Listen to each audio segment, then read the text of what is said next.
नमस्कार, मैं हूं योगेश राणा और आइए बात करते हैं मिशन उत्तराखंड 2022 पर। दिल्ली में हरीश रावत की जीत हुई है। हाईकमान के साथ बैठक खत्म होने के बाद हरीश रावत मीडिया के पास गए और कहा, उत्तराखंड के चुनाव को मैं लीड करूंगा और मुख्यमंत्री का चेहरा चुनाव के बाद तय किया जाएगा।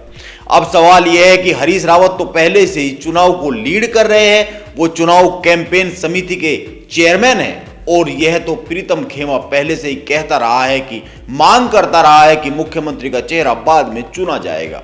फिर समझौता क्या हुआ है, बदला क्या है और हरीश रावत कैसे जीते हुए कहे जा रहे हैं, यह कुछ सवाल है। दरअसल इस पर बात करेंगे। यह केवल चुनाव को लीड करने की बात पर नहीं है, यह हरीश रावत की बड़ी जीत है, लेकिन कई गंभीर सवालों के साथ। इसीलिए पहले सवालों पर चर्चा करते हैं और फिर हरीश रावत की जीत पर बात करेंगे।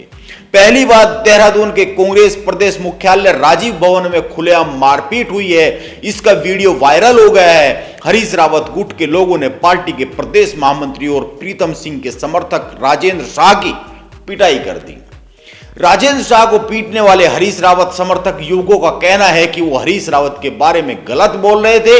इस घटना के बाद राजेंद्र शाह ने पार्टी प्रदेश प्रभारी देवेंद्र यादव से इसकी शिकायत की है। मैंने वीडियो को, मारपीट का जो वीडियो है उसको लास्ट में दिया है। इसके एक दिन पहले ही राजीव भवन में हरीश रावत के करीबी राजीव जैन और जसबीर ने राजेंद्र शाह को टोका था। इनका कहना है कि उस समय भी राजेंद्र शाह हरीश रावत के बारे में अनर्गल बातें कर रहे थे, खूब खींचतान हुई थी। दूसरी बात, दिल्ली में देवेंद्र यादव और उसकी टीम को कह दिया गया है कि वो पूरे चुनाव हरीश रावत को समर्थन करे, लेकिन इस घटना ने गुटबाजी को आखिरी कार्यकर्ता तक पहुंचा दिया है।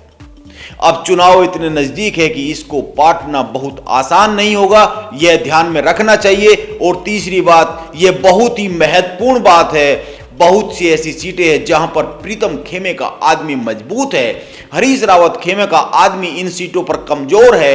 हल्द्वानी, रामनगर, विकासनगर, सहसपुर जैसी सीटें इनमें आती है। ऐसे में जाहिर सी बात है, इन सीटों पर टिकट बंटवारे में झगड़ा बन सकता है, चिंता खड़ी हो सकती है। इस बार भाजपा और कांग्रेस में कांटे की टक्कर है। ऐसे में एक एक सीट का हिसाब बहुत महत्वपूर्ण है। इसीलिए मेरा सवाल है कि यह ठीक है कि हरीश रावत का पलड़ा भारी रह गया, यह ठीक है कि देवेंद्र यादव टीम को कदम पीछे खींचने के लिए कह दिया गया है, यह भी ठीक है कि कांग्रेस के कार्यकर्ताओं को संदेश भेज दिया गया है कि मनमुटाव दूर हो गया है। लेकिन कांग्रेस के राजीव भवन में मारपीट और दोनों गुटों के बीच पैदा हुई खाई का असर अगर 5-7 सीटों पर भी दिख गया तो इसकी भरपाई संभव नहीं हो पाएगी। यह ठीक है कि कांग्रेस में झगड़ा कोई नई बात नहीं है, यह भी ठीक है कि कांग्रेस में झगड़े होते रहते हैं और वो जीतती रहती है। यह भी ठीक है कि बहुत सारी सीटों पर झगड़ा खुलकर सामने आता है, लेकिन देहरादून में जो पोस्टर लग गए हैं उनको नजरअंदाज नहीं किया जा सकता है।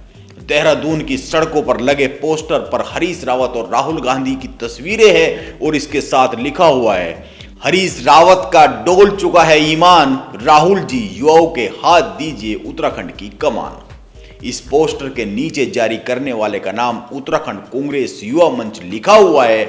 इस पोस्टर को भाजपा की आईटी सेल खूब वायरल कर रही है और कांग्रेस में प्रीतम गुट का कहना है कि हमें नहीं पता यह पोस्टर किसने लगवाए है। कुछ कांग्रेसी यह भी कह रहे हैं कि भाजपा ने ही पोस्टर लगवाए हैं और खुद ही वायरल कर रही है।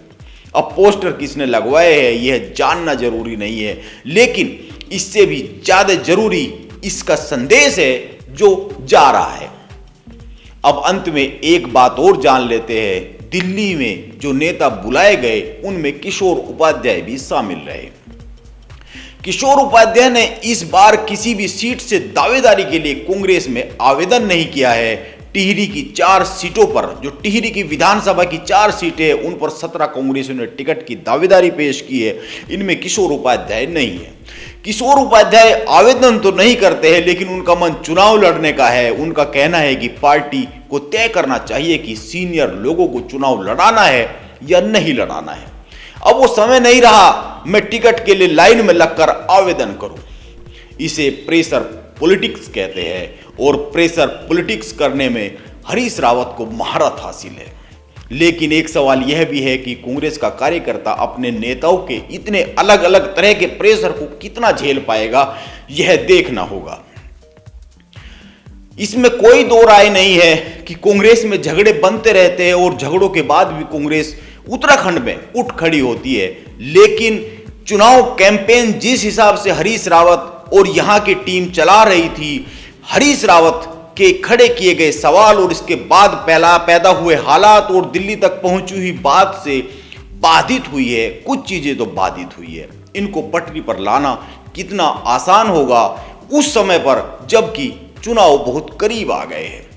6 महीने से कांग्रेस लगातार कैंपेन कर रही थी। वैसे बहुत हद तक कांग्रेस की तस्वीर टिकट बंटवारे के बाद ही साफ हो पाएगी। इसके लिए थोड़ा इंतजार जरूरी है। नमस्कार, आप बने रहे मेरे साथ। समझ रहे हो, उल्टी बातें मत करना। बता दिया तुमने 2-3 बार बहुत हो गया टिप्पणी करती तुमने बारे में, कोई 2-3 बार गलत आना बंद कर दिया। समझ रहे हो, अरे गाली कैसे दे रहे हो, टिप्पणी करती तुमने गलत, ठीक है ना?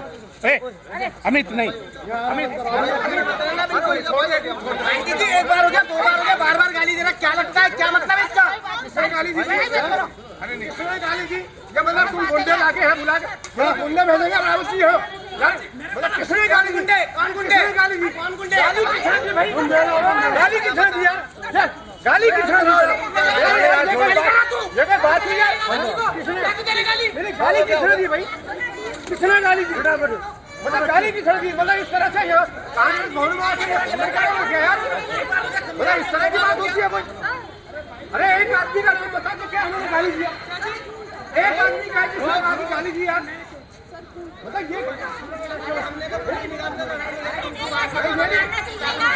थोड़ी हम तो यहाँ की गलत टिप्पणी मत करें। किसने कहा एक आदमी को वापस लाके कहा कि भाई किसने ऐसा कांग्रेस भवन के आगे हरीश रावत जी यहाँ पिटवाने के लिए भेजेंगे कांग्रेस को? हरीश रावत जी ने नहीं भेजा। हरीश रावत जी क्या